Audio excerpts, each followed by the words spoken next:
SicEm365 Radio. Grayson Grundhafer with us on SicEm365 Radio every Friday at around 3:45, unless he's at a wedding. He does a lot of those, Paul. Remind me of when I first met you, of those. Yeah. He's at that age. There's a point in your life, and Grayson's at that age, where all your friends start to get married. So, Grayson, it was a pretty good run. The official visits, the unofficial visits, whatever else. Your thoughts, you look back at the last month, and what would you say? How would you describe what Baylor's coaching staff accomplished? Yeah, I mean, they accomplished a lot with what they were able to do with the 2 official visits. They were able to continue building on the relationships that they had already built throughout this entire cycle. And then once they got kids on campus, they were really able to sell Baylor's culture, that person over player mindset. I think it's something that the players have really responded to, and recruits love it.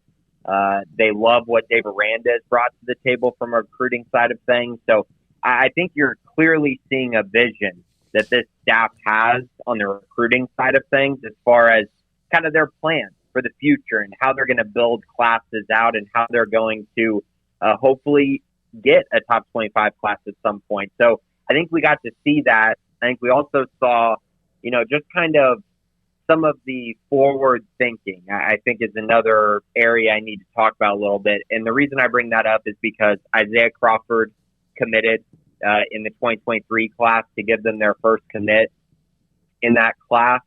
The ESPN Junior 300 came out yesterday, and Baylor's in great shape for, I'd probably say, 10 to 15 of those guys. And that's just a credit to them working really hard with those younger guys. And that's a big thing. You have to prepare for the future. It's not always just about the current recruiting class. And they've done a really good job of that. So, yeah, I mean, it's been a heck of a ride over the last, 3-4 weeks.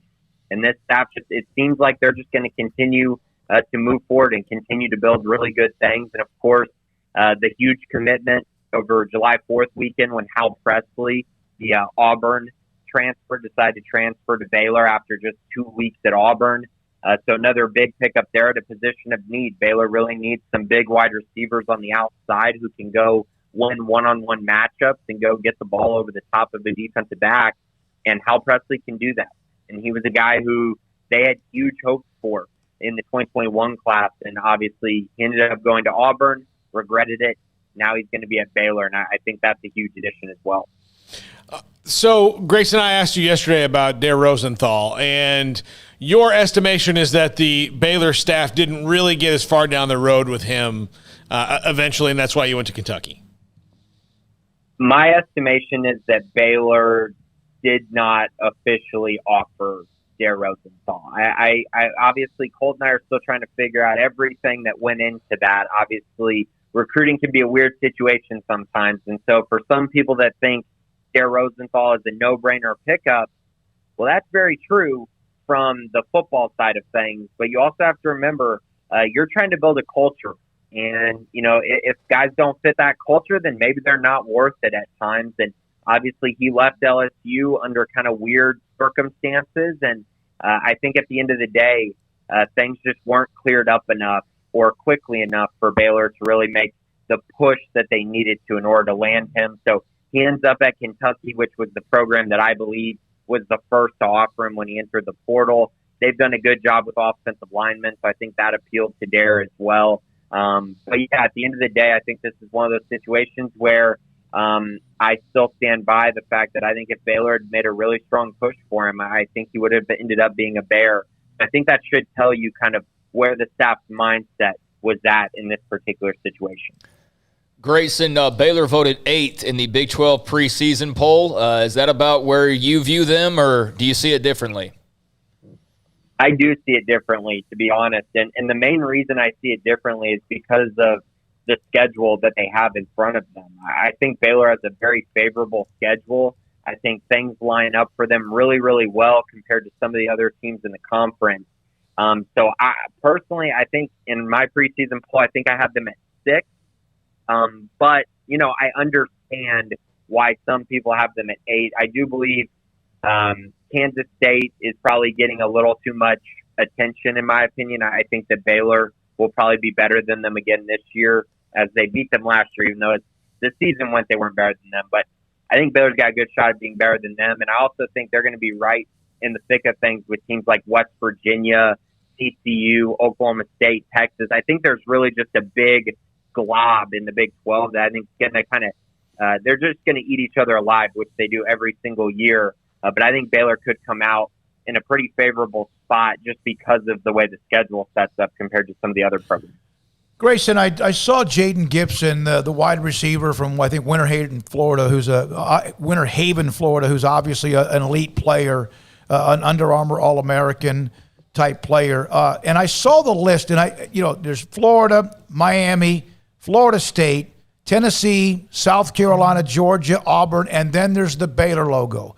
I don't know what happened with him. I know Baylor, has been close with him. It's been a good recruitment, but how much does it help?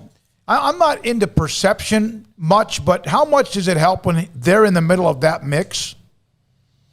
I mean, it can only help, right? I mean, I'm not going to sit here and say that recruits are really, really paying attention to the fact that Baylor is in there.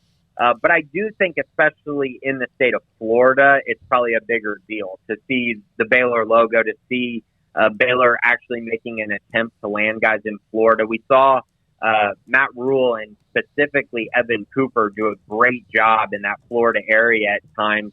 Tyquan Thornton, they were, recruited guys in the area as well. And it's hard to pull guys out of Florida, obviously, with Florida State, and Miami there. But I will say, I think some of those guys slip through the cracks at times, especially when those programs fill up their class or maybe they're a little bit down. You can have an opportunity. And I think that's what Baylor's done with Jayden. They were able to get one of his official visits. He's taken 3 up to this point. I think he'll probably take 2 more. I would be shocked if Georgia doesn't get one of them. He seems to be really, really excited about that offer. So we'll see. I would say I think Baylor's in his top 5. Simple fact that he took an official visit probably puts them, kind of right there in the running. But I do think at the end of the day, he's going to be a tough one to land. Regardless, he's one of the best receivers in the country, 6'6", 185 pounds, just kind of one of those guys that you don't find a lot of. So yeah, a very, very good prospect, and it's really cool to see Baylor in the running for a guy of that caliber who is out of the state. And, I'm not sure that has the biggest impact, but I think it definitely puts some eyeballs on the program. So is this now kind of a down period? They're going to Big 12 Media Days next week. We'll be in Arlington for that. Is this kind of not so much the word or term dead period, but is there anything you expect to pop anytime soon? Yeah, so I guess I have a few notes on that, I would say. So they're at 19 commits right now in the 2022 class. We do know that Texas High defensive end / jack linebacker Derek Brown is the guy who's making his decision probably at the end of July. And then Tenaha linebacker Jeremy Patton is also going to make his decision at the end of July.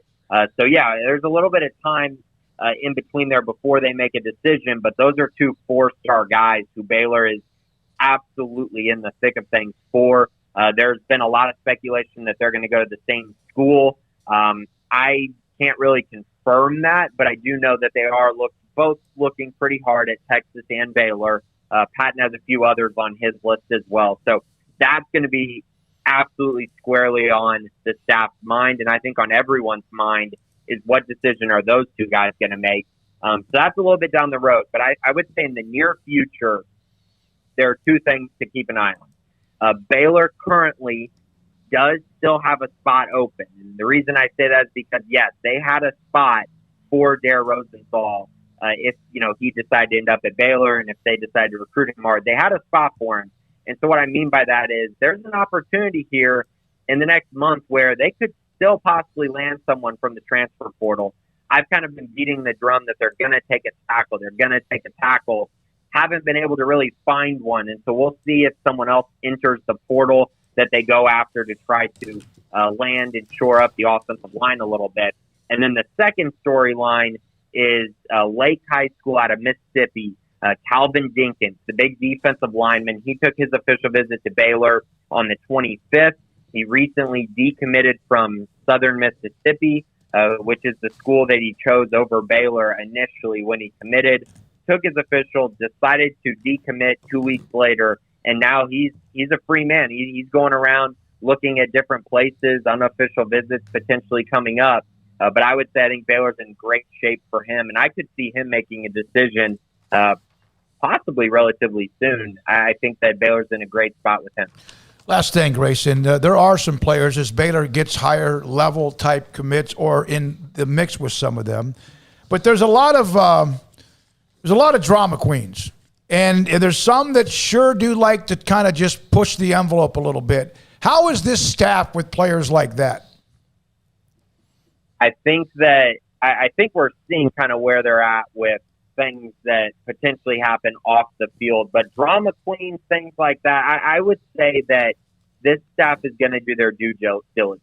They're going to try to meet every player that they recruit individually and then figure out if that's a player that fits their culture, because you can have drama queens who, their whole goal is to kind of have momentum in their recruitment or to have, the spotlight on them, and then they don't really perform. But you can have other ones who like that, but are also really, really good football players, and it doesn't matter at all. It doesn't affect them at all. But you got to be able to separate those things. And I think this staff is pretty good at evaluating character, and I believe that they're great at building relationships. So if you talk to a prospect long enough, I think you can kind of figure out their personality, what they're about. Are they about the team, or are they about I? And I think that's the big separating factor. When they get to Baylor, does this staff think that this is going to be a guy who worries about himself over the team, or a guy who, likes his skill set, likes the spotlight on him, but is all about the team? That's the big separating factor, in my opinion, and one that I think the staff really, really looks at. Thank you, Grayson. Every Friday, 3:45, Grayson Grunhafer, SicEm365.com. The Bearcast with Craig on Tuesdays, and then also his constant analysis and information flow in the SicEm365.com for recruiting. When we come back, tailgating options across